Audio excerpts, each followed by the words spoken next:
This is a Pint-Sized Media podcast production. Hi, I'm Lauren Edmonds, and this is the Lauren Edmonds Podcast.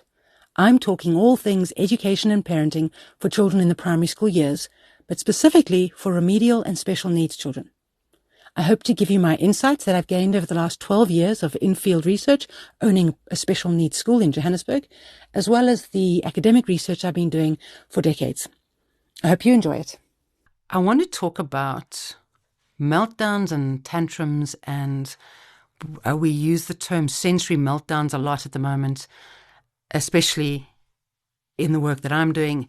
And perhaps to ask the first question, is there a difference and does it matter?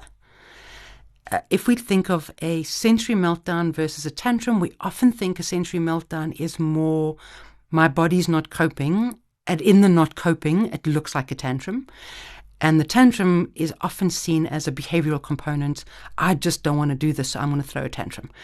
There's distinct differences because each of them are caused by different things, but it looks the same. A pure, what we might call tantrum, is often a child who doesn't want to do something you're asking them to do, and it links into change. We speak about change a lot. You want them to stop watching something on their screen and come and have dinner. That's a change issue. And a child that's been diagnosed with something like ADHD will really struggle with that change because they're doing something that's reward-based because they need the dopamine and the motivation, and they now need to go and have dinner, which is not reward-based, so they're going to struggle to move into that. Children on the autism spectrum struggle to move from one environment to the other. They're comfortable here, and it's change into, in their minds, the unknown, and that can cause a tantrum or behavior that is intended to get them what they want and not what you want from them. And then there's the sensory side of things where the world is so uncomfortable and unknown and unsafe in that moment that my system can't handle it and I can't regulate. And the word regulation and dysregulation has been bandied around a lot recently, and it's at its basic level, it's my ability to soothe myself versus my inability to soothe myself. And self-soothing is something as adults we do a lot. You know, we're driving, taxi cuts us off, we breathe, that's self-soothing. We have a technique of breathing. We've got to, this is where praxis also comes in as well. I've got to have the idea to self-soothe, and then I've got to know what to do. I'm going to do breathing and then to actually do the breathing. And that's a skill we develop. And neurotypical children that don't have learning difficulties, that don't have any diagnoses, they seem to, and I say seem to because I don't know that it's always the case, they seem to develop the skills as if by accident. What I really think is going on is they have the ability to pick it up without being expressly taught, and then they get the skill that way.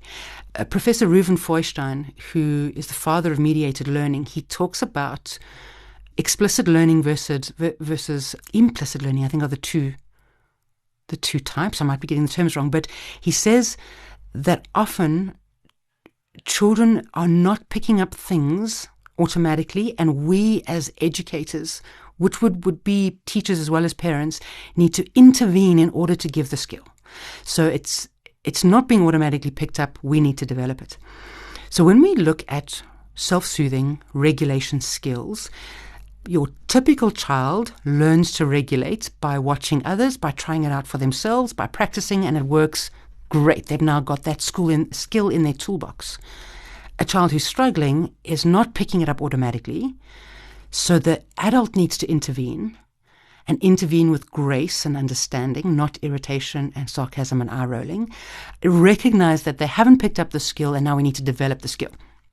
Now, if we're talking about meltdowns, for whatever reason they are, in the meltdown is not the time to teach the skill. I recently took up rock climbing, and when I'm on the rock in the Michalisberg and doing trad climbing and I fall, that's not the time to teach me falling. So we go to the gym to do fall training. Same thing. If you ever go on an advanced driving course or just learning to drive in the beginning, not making the wheels lock is not a skill you teach in the middle of an accident. You know, it gets taught prior to any accident that you have. Same thing. So if a child, and all children have a tendency to be overwhelmed. So I would say this is a skill, a mandatory skill you need to teach children from the beginning, is how do you regulate yourself? And it starts with the adult being regulated first. A screaming mom is not a regulated mom, is not able to regulate somebody else. A shouting dad is not a regulated adult. They need to be regulated themselves. So you need to breathe, calm down. This is not about you. How can I help this person? Then the child is in the meltdown. How do I help them to feel safe? Because it's an overload, and they're now in fight, flight, freeze, fawn, whatever they're in. Their nervous system is not working. They're not thinking. So when we go into fight, flight mode, our thinking brain slows down, if not shuts down. So they're not thinking. They're not using their top-down brain, their approach. So we are going to meet them with regulation and calm. So we're not going to raise our voice. We're certainly not going to hit. We're not going to grab and hold down. We're not going to do any of those things. We're going to breathe deliberately. Many years ago, I used to do a lot of horse riding. And if you wanted to slow the horse down, you slowed your breathing and your movement down, and the horse matched you. It's the same sort of thing. You slow your breathing down. You down-regulate yourself. The child around you can feel that. If they need a hug, you give them the hug. Whatever they need to bring their system down, and it's often a physical thing. They need contact, they need pressure, or they might not want pressure. Whatever they need, you give it to them physically, and you bring them out of that state. And through that, or post that event, is engaging their brain. Dan Siegel talks about the flip your lid. He uses the hand model to explain flipping your lid. And if you close your thumb inside your fist and you close those fingers down, he's saying the fingers are your thinking brain, and your thumb inside of that fist is your response, your automatic response. And when you have a meltdown, you flipped your lid. Your thinking brain is no longer online. You're just responding. Your job as the regulated adult is to soothe that inner part of the brain, and then to bring the thinking brain back online. And when the thinking brain is back online, then you can connect and go through a 3 simple step process, which is see it, say it, solve it. So I see you. Language like this looks hard. I hear what you're saying, repeating those words back to them. Real connection, real understanding, making that child feel heard. So that's the I see it. Say it with compassion. You're going to be using words like this, your anger looks real and this must be tricky for you, or this looks tiring for you, or again, try to use their words, trying to acknowledge the feeling and let them sit in that, and then solve it is your 3rd step of what can we do about this. And sometimes what can we do about this is, should we go to the bathroom? Should we go and get a drink of water? Would you like a hug? Just to sort of move them out of the process. And a regulated adult can do that. A dysregulated adult can't do that. And a regulated adult, the more they do it with the child, the more the child's brain, again going back to the plastic brain, experiences themselves regulating. So their nervous system learns what moving from dysregulation into regulation feels like.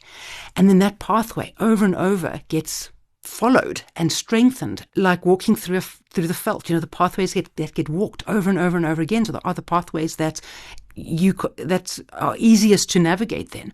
So the more we co-regulate with a child, the more their nervous system learns to regulate. And then between the meltdowns, so the meltdown is finished, the dysregulation is finished, it's an hour later or it's the next day, and then you can start talking about, so when you feel like that, what can we do? And then you're tapping into that cognitive side of the brain.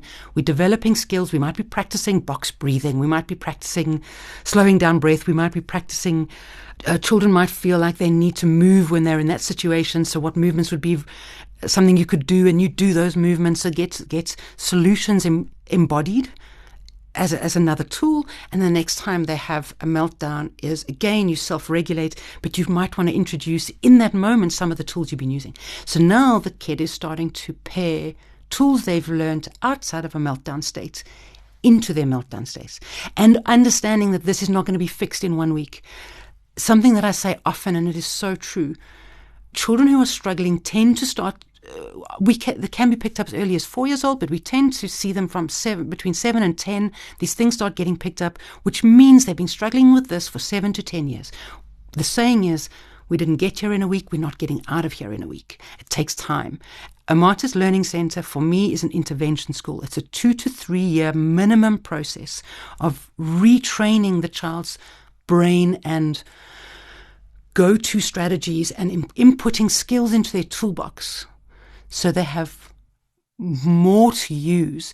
And if we go back to what I was saying with Reuven Feuerstein's work, if they're not learning it automatically, they need to learn it deliberately. And then it's incumbent upon us as the adults in that space with them, parents and teachers, to develop that skill and have patience with them over time, because it's going to take a while.